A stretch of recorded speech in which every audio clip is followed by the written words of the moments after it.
Hey, everybody. This is Jordan McConnell with the Crohn's Veteran Podcast. Thank you so much for joining me. I am joined by a very special guest hailing from Grand Prairie, Alberta, Canada, Darren Steinke. How you doing, man? I am absolutely fantastic, Jordan. Thanks for having me. You're very, very welcome. The pleasure is all mine. I've been looking forward to this interview. Really excited. May is, I believe, Crohn's Colitis, Awareness Month, and so so the more we can do to kind of bring awareness, internationally, the better. So again, thank you so much. You're very welcome. So cool. So first off, before we get into your IBD story, who's Darren? What are you doing up there, man? Absolutely. Well, originally I'm from British Columbia, where it's a lot warmer. I spent some time in the Kootenays. That's where I was born, and then I lived on Vancouver Island for about 10 years. That's where I went to high school and university, and my parents and my siblings lived there. And in 2000, the oil boom was going good in Alberta, and I had an opportunity to move to Grand Prairie. I was going to move here for just a couple of months, maybe a year, and then head back to the ocean. And 22 years later, wow, and 3 kids later, I haven't left. It's been, the city is a young city, almost 100,000 people. It's growing very quickly. Can be a little bit conservative at times, but it is there's a lot of opportunity here. And a great comparison I always use is back home. Somebody at Tim Hortons serving coffee could make $7-8 an hour. In Grand Prairie, they're making $16, $17, $18, $20 an hour. Wow. Everything just pays more. So the financial opportunities here and to raise a family and be able to do things with them is amazing. So, I mean, just a quick side of that. So you're saying, so people get paid well for, let's say like a coffee barista or whatever, but how's the actual local cost of living otherwise? Because Canada is kind of known for. Absolutely. And it can be expensive here, kind of depending, right? So, for example, my mom's in Nanaimo right now. She's getting ready to retire. She wants to move to the Okanagan, Kelowna, Penticton, on the lake there. And the housing market on Vancouver Island is crazy. $600,000 house are selling for $1.2, $1.3 million, sight unseen. In Grand Prairie, we don't have that issue. The housing pricing is pretty good, but rent is, I'm living in a 5-bedroom house right now, and I pay $2,500 a month rent. It's a lot of money. Vehicles cost a lot of money. Gas, like everywhere, costs a lot of money. But for everything else, the cost of living isn't too bad. Maybe a little bit on the higher end, but in line with the rest of the country and how inflation's playing out. But it's not too bad. Interesting. So what is something, what is something, I guess, for the audience, like, if you're to visit, if someone was to visit there for fun, like what could they do? What's that area known for? Well, Grand Prairie is in northern Alberta. So our winter starts in September. We usually have snow by Halloween. Mm-hmm. And it lasts, it tried snowing yesterday and it's May. But we go from plus 15 to -3 usually in May. And then near the end of May, summer kicks in. But our winters are -30, -40 degrees Celsius, and we get a lot of snow. So the downside of that is we're in the flatlands. You can see for miles and miles. There's no mountains up here unless you drive for a couple of hours. So the skiing isn't great. It's more like skiing on a hill compared to the Kootenays, where we had amazing ski resorts. But we have the largest softball community in North America in Grand Prairie. So softball's a big sport here, lots of golf, lots of great golfing, a lot of walking and hiking and camping up here. We're 4 hours away from Edmonton, which is our major city, Okay. closest city to us. So we don't have the huge malls. We don't have the huge shopping centers and amusement parks.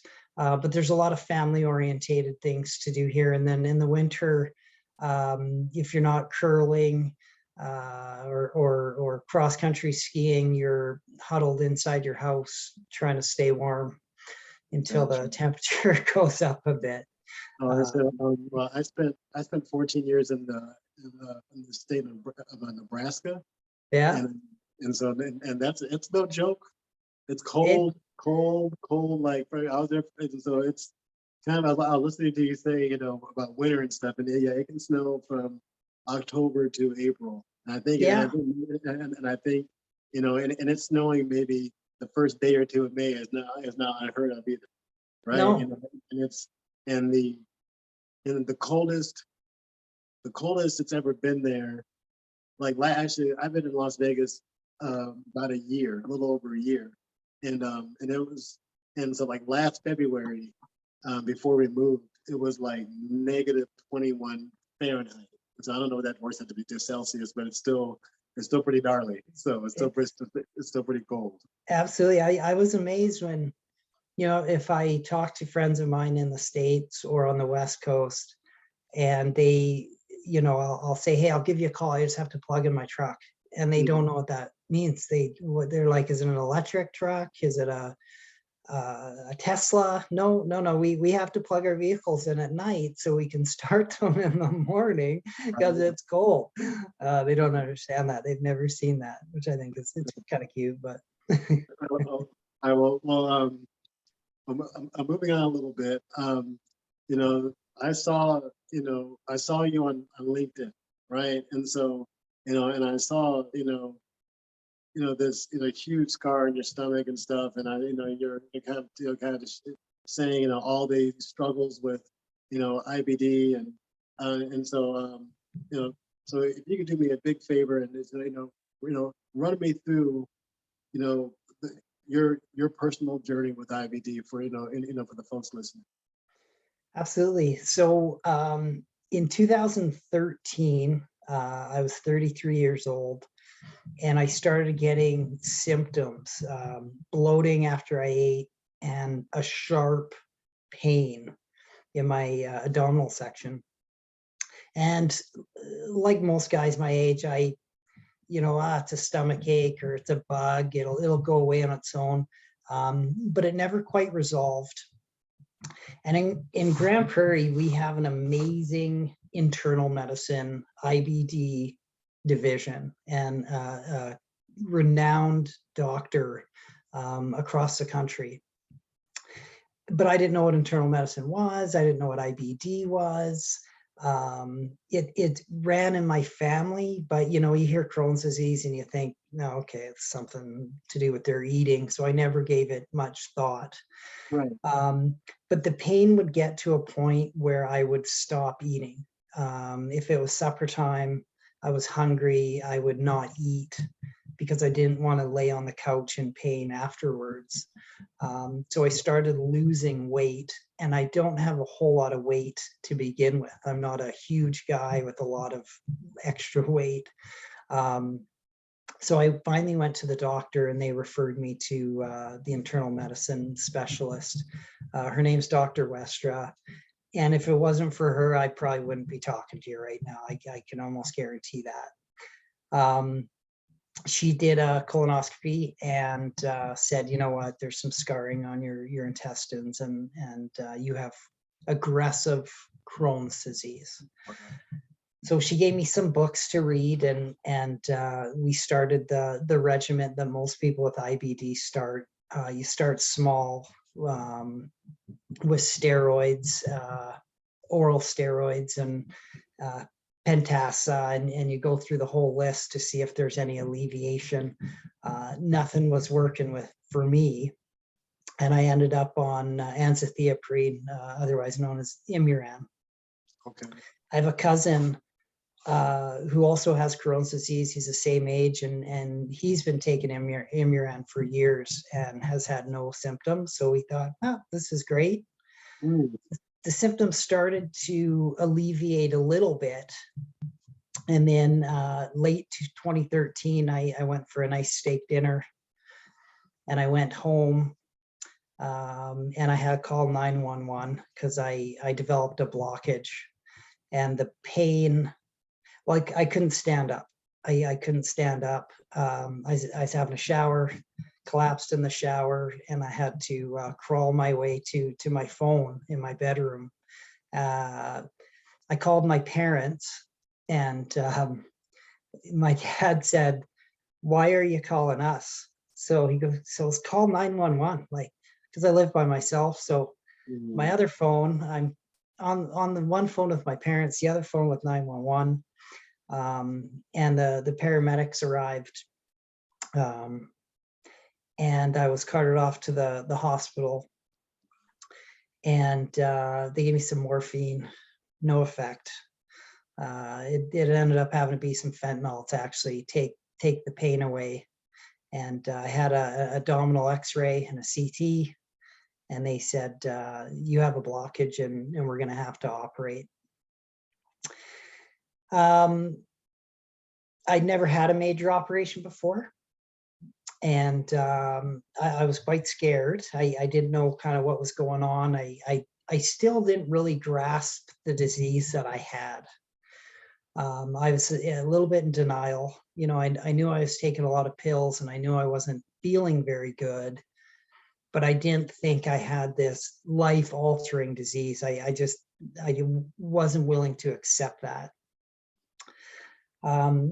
So I go in the hospital, I'm admitted, and a surgeon comes in and kind of explains what they're going to do. And this is why I really like sharing my story, because a lot of people who get diagnosed with IBD, whether it's colitis or Crohn's, most of them at some point are going to have to face a surgery. And you're given expectations to that surgery, and it's always the rosy, everything is going to be great, piece of cake. We do thousands of these, in and out.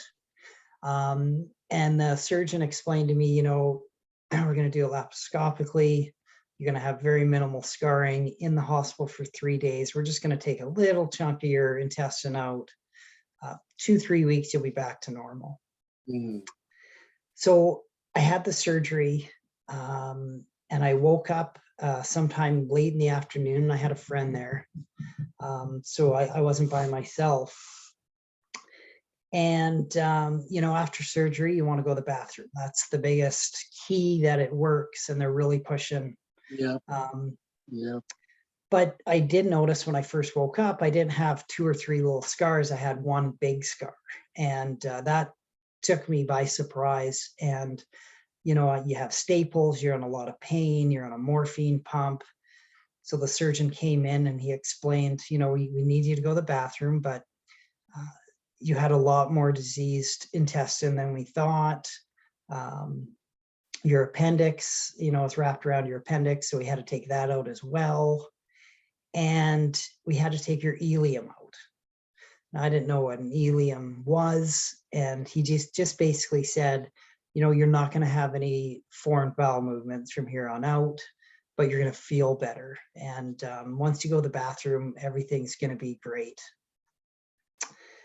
I can tell you before you almost finish that, because I mean, if you listen to my show at all, you know that that's my experience. Yeah. Right? You know, I've had my appendix taken out. I've had my ileum taken out. I've had some of my colon taken out. And, you know, and if your experience is anything like mine, it is not rosy, my friend. They really jack you up. And even after then, you know, I was on my way to the bathroom. I thought I was going to go. And then I had this like black ooze dripping down my leg, puddling on the floor. And I've never seen that before. I didn't know what it meant. So I'm screaming for a nurse. And then, of course, you're embarrassed because you pooped yourself. Right. But it didn't look like anything I'd seen. And she saw that and wiped it up and said, "Oh, Darren, it's okay. It's okay." And this isn't to rip on the staff at the Grand Prairie Hospital in any way, but for the next 2 to 3 hours, I was in pain. I was sweating, I was pale, and my friend would go get a nurse, and a nurse would come in and say, "Hey, it's probably just some gas pain, you're okay." In reality, my intestinal connection had broken completely off. So I was in the process of going septic. I was in sepsis. And after about an hour, I was screaming at the top of my lungs. That's how much the pain was. I was maxing out my morphine pump, nothing. I can't explain the pain. But I was screaming at the top of my lungs, and the nurse would come in and say, "Darren, you have to be quiet. You're disturbing other patients." And I said, "I can't." So finally, my friend, he went to the nurse's desk and he started yelling and said, "You guys have to get a doctor. He is white like a ghost. His eyes are rolling back in his head." So finally the surgeon came back and he looked at me for 5 seconds, and I don't remember any of this, but I was losing consciousness at this point. But I was wheeled out of my room within 30 seconds on the way to OR for emergency surgery. I had another emergency resection, and when I woke up this time around, now things are a little bit different. I'm in the same room. I have a tube stuck down my nose, a gastral tube. I have a large scar again that's been restapled and bandaged. But I have this stoma now. I didn't even know what a stoma was. If somebody asked me before that what a stoma was, I would have thought it was a mushroom. No idea. And a nurse came in and explained, "Hey, you have an ileostomy.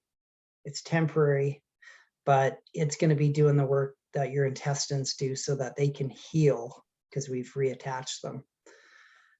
Well, I developed, while I'm processing this, and this is the second reason I like explaining my story, is people with Crohn's and colitis don't have good surgeries. And it's not because the doctors are bad or the surgeons are bad. It's because we have an immune system that is so depleted that a healthy person with a healthy immune system can take the punishment your body takes from surgery and heal itself, where we really struggle to do that. So my body was struggling healing itself. So I developed post-op infection. I had post-op infection in my incision. I had post-op fistulas that had developed on my back. And, but again, rosy glasses, everything's going to be okay. So they sent me home. I was back in ER 4 days later because my incision had opened up. And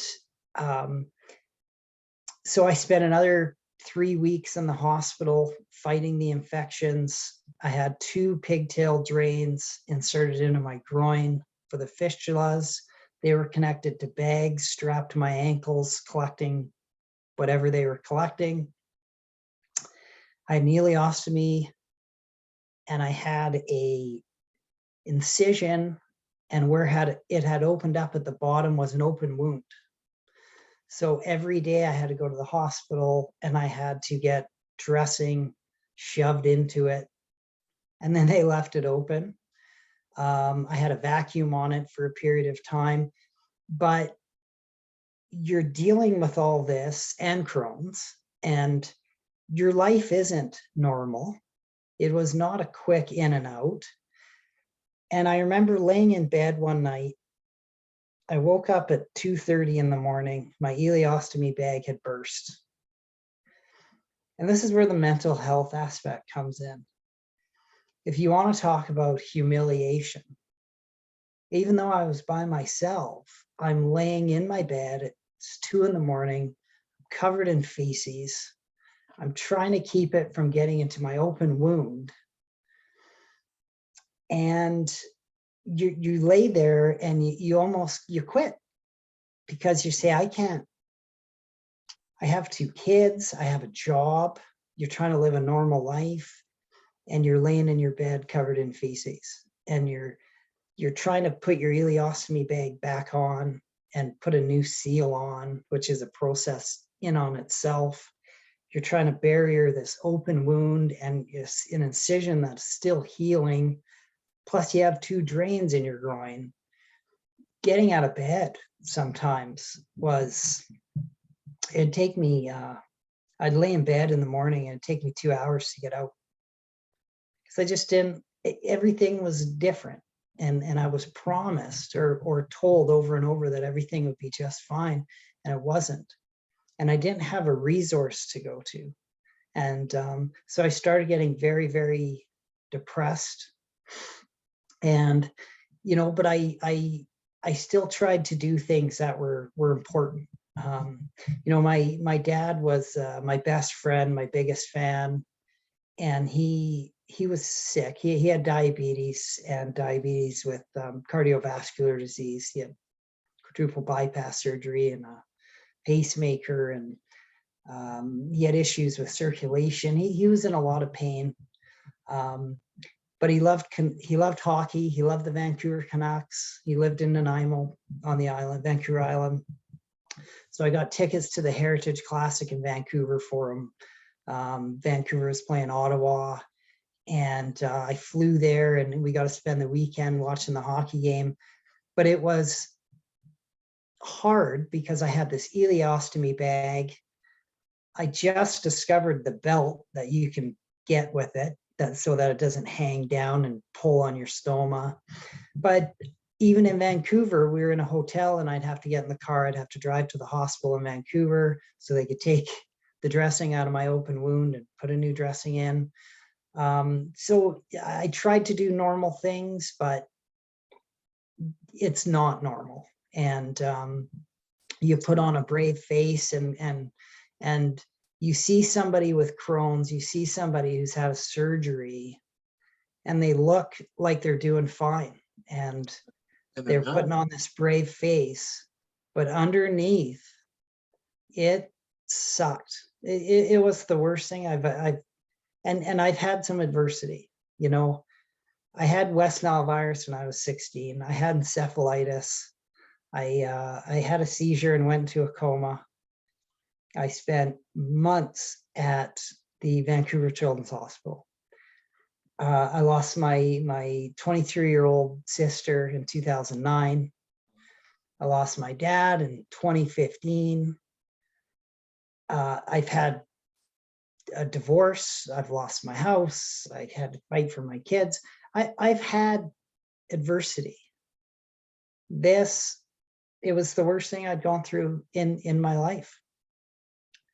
Now, after 6 months of having this stoma and ileostomy bag, and I went back so they could reverse it. And they figured, okay, it's been 6 months, your intestines have healed. We're going to take down your ileostomy, reconnect your intestine. Of course, they still have to open up that big incision again. So I went in the hospital, and the surgery was good. The connection was good. I went to the bathroom. Ileostomy was gone. But of course, our immune systems are not that great. So I had post-op infection again. So instead of a 5-day hospital stay, it was a 26-day hospital stay.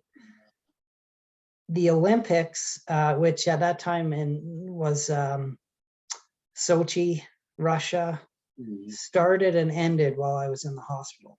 I remember actually as because I couldn't sleep. I was really struggling with the morphine, so I couldn't sleep. I got insomnia, but I got to watch the Olympics live because they were on during the night. And then I'd try to sleep during the day, but I developed fistulas again. I needed pigtail drains again. And I got depressed again.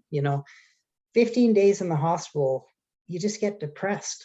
And having to insert drains into your groin for a guy is depressing. And I was frustrated that I couldn't seem to get over the hump. And this was supposed to be, you know, my stoma, who I'd named Arthur, by the way. I developed a relationship with him. That was the only way I remained sane or accepted the fact that I had a stoma. And I tell you, I appreciate the men and women that live with a stoma indefinitely. It was hard. It was really hard, but I was just happy. I didn't miss them. I was happy it was gone, but I couldn't go home. And there's a picture of me in a hospital gown, and I'm walking in the hospital. I did a lot of walking, but I was always hooked up to a catheter, always hooked up to an IV with the pain meds and the antibiotics. And it was a train. And of course I smoked back then. I quit in 2016. Great. Bravo. But back then I smoked. So of course I'm trying to get outside where it's Right. cold. But I have this picture and I'm walking, and my youngest daughter's mom sent me a picture, and of my daughter Brooke, and she had her house coat on, and she had this toy that looked like a IV stand. So she sent me this picture, and my daughter, she must have been 4.5 years old. She had this she had a house coat on, and little slippers like I was wearing, and she had this toy of hers. It belonged to her kitchen, I think, but it was tall and it had a big white, it looked like an IV stand, and she was pushing it around the living room. And she said, "I'm just being like Dad."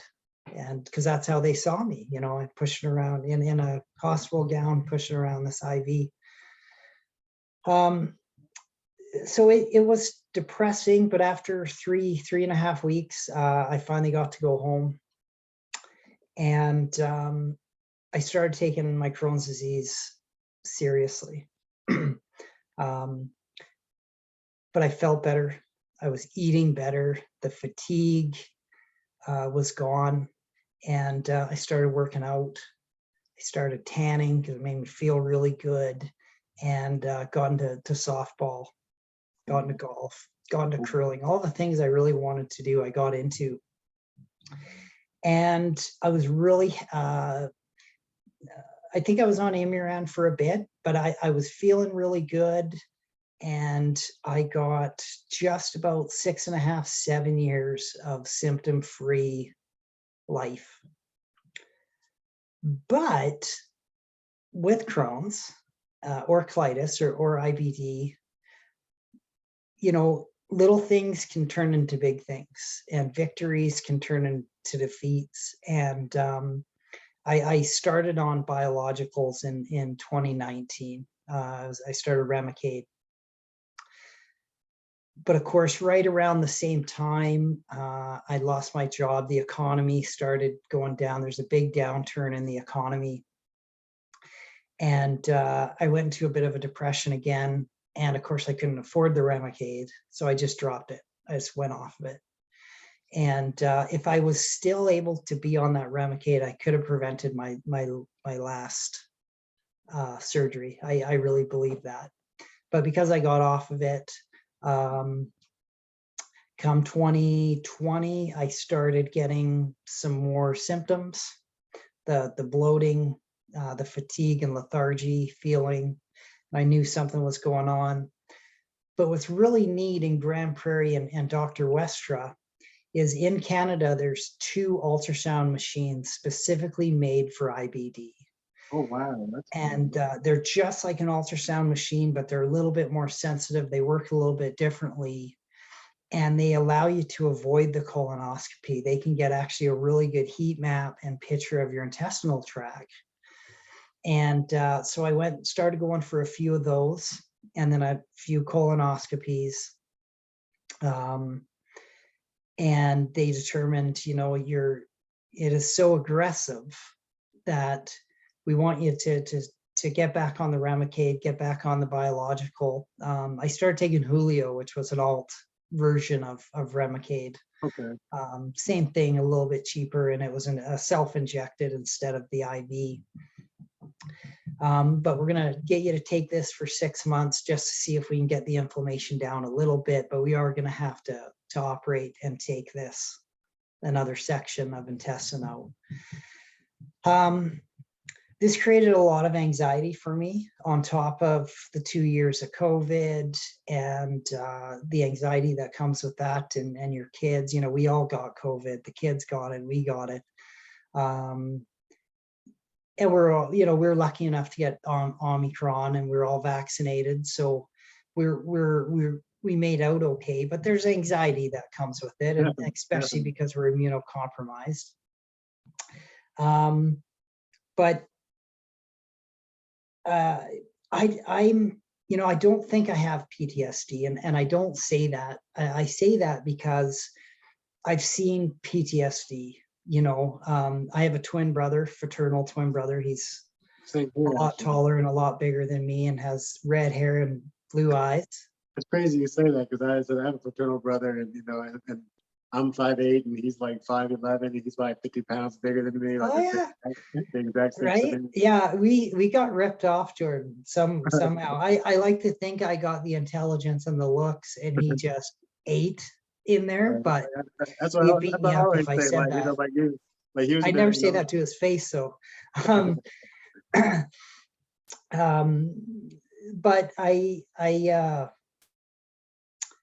my brother was a firefighter in a town a couple hours away, just north of Edmonton. And you know, one night, Christmas Eve, he was responding to a call several years ago, and he was responding to a house fire, and it was about 4 a.m, and this SUV didn't notice his lights and sirens and pulled into an intersection, and he hit her with a tanker truck, loaded, T-boned her. And of course, as a firefighter, he's also an EMR, so he's trying to revive her. He can't. She dies in his arms, and she was 8 months pregnant. That's terrible. And she, you know, he lost his job. He was married with 4 kids. That ended in divorce. He went into a huge depression, took him years to get out of. And he struggles with PTSD. And I always thought, you know what, I've had it bad. And my experiences with surgery were bad, but they weren't that bad. And so I never thought I had PTSD until I went to a psychiatrist, psychologist, therapist. And they said, no, you have PTSD. Your previous experiences with your surgeries has created your anxiety. And even though you're symptom free all these years from your IBD, you're still dealing with it because it's caused a mental health issue for you. And I was just in denial for so long, because I said, mentally, I'm strong. You know, my sister passed away, I was a rock. My dad passed away, I was a rock. And I said, no, I'm too strong mentally for that. And it took me a long time to accept the fact that, no, I'm not immune to that. And I have mental health issues that I have to address. So leading up to this surgery was a process for me. I was given Ativan, and you know, I talked to my mom every night. Every single night I talked to my mom without fail. And that came from, she used to talk to my sister every night. So I filled that in when my sister passed away. And then I talked to my dad every night for years and years and years. And then when he passed away, she filled that in. So we just talk. And you got to be positive. This is going to go good. You're in a better shape. You've been on your biologicals. You're good. And but it was still very, driving to the hospital on the morning of April 21st was a tough drive. I'd taken a lot of Ativan because I was freaking out. I was freaking out going into the hospital.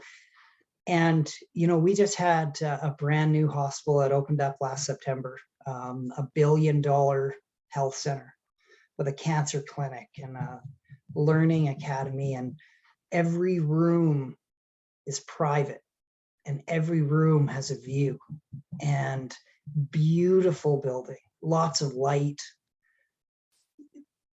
But I was petrified of going in there. And I even asked, I said, I don't want to know that I'm going into the OR. Like, put me out before then, or give me a cocktail so I don't know what's going on. Right. And of course, the nurse couldn't get an IV. She said, well, the anesthesiologist will put the IV in the OR. And I'm like, oh boy, here we go. Luckily for me, the anesthesiologist was the husband of my Crohn's doctor, Dr. Westra. So I felt good about that. And my surgeon was a new surgeon. He hadn't operated on me, but my previous surgeries, I'd never met my surgeon before the surgery. This surgeon that I had, he attended every appointment I had with my Crohn's doctor. He was there explaining it. He said, I know you're anxious, but I'm going to use a different technique to heal up your intestine. I'm going to quadruple stitch it. I'm going to do everything I can to make sure this works and there's no leaks and you're good. So that made me feel a little bit better. I knew him. I felt like I had a relationship with him and I started to trust him. But I still remember going into the OR and, transferring to the cold, flat bed. And I had anxiety, but the anesthesiologist recognized that and he put me to sleep pretty quickly. I don't even remember counting down. But I woke up to some similar feelings. The staples. This time I had an 8.5-inch incision with 25 staples. Wow. I remembered that, but the morphine pump was gone. They don't do morphine pumps anymore. Now they just do straight injections of hydromorph, which is a synthetic morphine, 10 times more potent.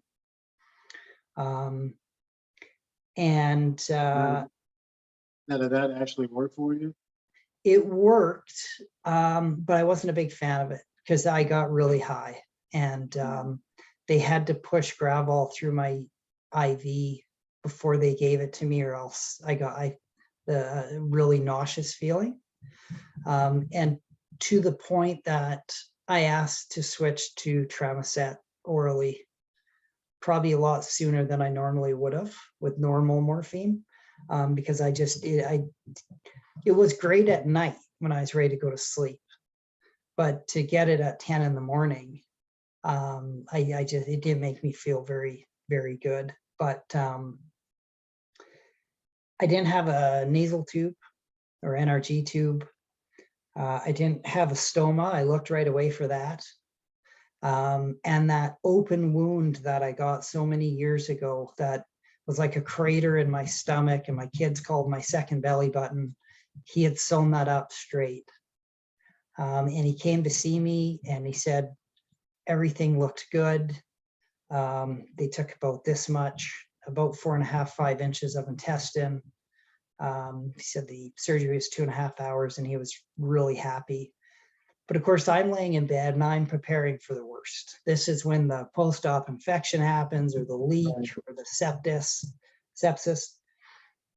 But I knew I just needed to go to the bathroom. And once I went to the bathroom, I'd feel good. I'd know that the connection held.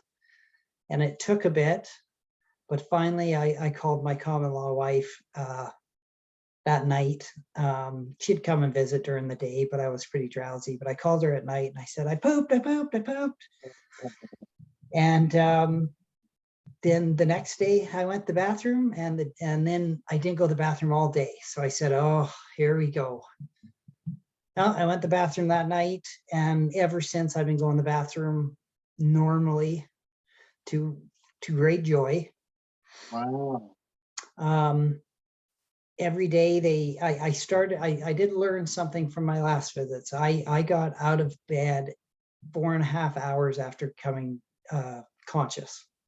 And I went well, I only walked to the door and back, but my goal was to walk as much as possible, as soon as possible. And that night I was walking, I had surgery at 7 in. That night I was walking around the hospital. But they took my catheter out right away. They took my IV. I just had a portal on my arm. I wasn't connected to anything, which were completely different than my last visits. And so I was walking free. I didn't have to push anything. I was very sore and tender, but I went in on a Thursday and I was discharged on Monday at noon. And that was new. That was a new experience for me. I wasn't expecting to stay that short, but they said there was no signs of infections. The blood work showed no signs of infections. A couple of days ago, I had my staples taken out.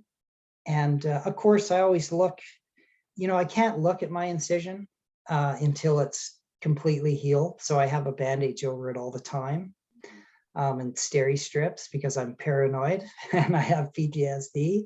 And I just keep thinking about it, opening it up, opening. But I look at my stomach and I'm like, is that distended? Is there infection there? Is it still kind of sore? And I'm like, it's sore. Maybe it's infected. And, my wife says, Darren, you just had an 8.5-inch hole put in your body 2 weeks ago. Your abdominal wall was sliced open, and your abdominal wall is all muscle. And it takes weeks and weeks and weeks for that to fully heal. But I forget that because I spent so long in the hospital in my previous days. My staples came out while I was still admitted.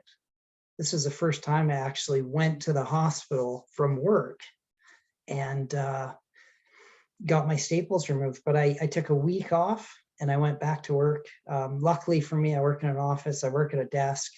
I don't have to lift anything heavy. Of course, we're moving at the end of this month, which is going to be interesting, but just to another house in Grand Prairie. But I feel really good. The PTSD is still there. The anxiety is still there. Infection can always come at any time. Probably 2 weeks from now, I'll feel a lot better, or when I can start seeing some scarring. But today, for example, I feel better than yesterday, and today's the best I've felt. I resume my Julio biological next week. I'm starting to up my diet a little bit more, and I feel good. This is the best experience I've had at the hospital. I'm really glad to hear that, man. I mean, that makes me happy to hear somebody, actually, not living in misery. Well, and I think it's really important that, I've talked a lot about IBD and the stigma of it, and how it's there's no ribbons for IBD. Having a special day or a special week or month for IBD is relatively new, and there's not a lot of awareness, but it is so common, and so many people from all stripes and all types of jobs are affected by it. And they don't have a resource when they have to go into that hospital and they're told, hey, everything's going to be fine, and then it's not. The story I want to tell is that there is support. There is a lot of people that suffer from this and are living good, productive lives. But it's like you have to earn your stripes. You have to pay your dues with Crohn's. Some people I know, they get off pretty easy. They have it pretty easy, but I'd say those are the exception and not the rule. I would say so too. Most people somewhere in their IBD journey, there's some adversity, and you earn your stripes and you pay your dues and you learn. but eventually there's good outcomes every now and then. And, I know that I'll probably be back in the hospital in 8 to 10 years and have another bowel resection. That'll happen indefinitely. But I know that, okay, you can have a good experience too. And for me, I was due to have a good one. And anxiety and depression and PTSD aside, I knew somewhere in my body, I knew I was going to have a good one here. And now I know I can get multiple years of symptom-free good living. And I'm going to spend that time, besides enjoying it with my kids and advancing my career. I manage health and safety at a corporate level in the oil and gas industry. That's what I've done for almost 2 decades. And I love my work, and at work we're expanding to an international capacity. Within 2-3 years, I'm probably going to be spending some time in the Middle East and in South America. I'm going to do some things that I haven't done before, and I'm going to live life. But I want to advocate. I'm going to spend my time advocating. I was talking to a nice young lady there a week ago who asked me to write a chapter for a book on IBD and Crohn's disease. Awesome. My LinkedIn, I was really taken back actually by my LinkedIn posts. 130,000 views, 160, 170 comments, 30 some shares, and 1,300 reactions. It blew me away. And but it got some attention and I got some notice. And I'm going to be doing some things with the Canadian Society for Crohn's and Colitis here in Canada. That's stuff with a gutsy walk. And I'm going to talk about it as much as possible, because if I was to walk down the street in my neighborhood, I can guarantee that someone in some house suffers with some form of IBD. And I would never want to, and this is what some people don't understand. We're not trying to take away from cancer. We're not trying to take away from multiple sclerosis or Parkinson's disease. We just want some attention on a disease that affects a lot of people, and it affects not just their intestinal and geotract. It affects your life. It affects how you live your life. It affects your relationships. For example, I can't get on an airplane if I'm sitting on a window seat.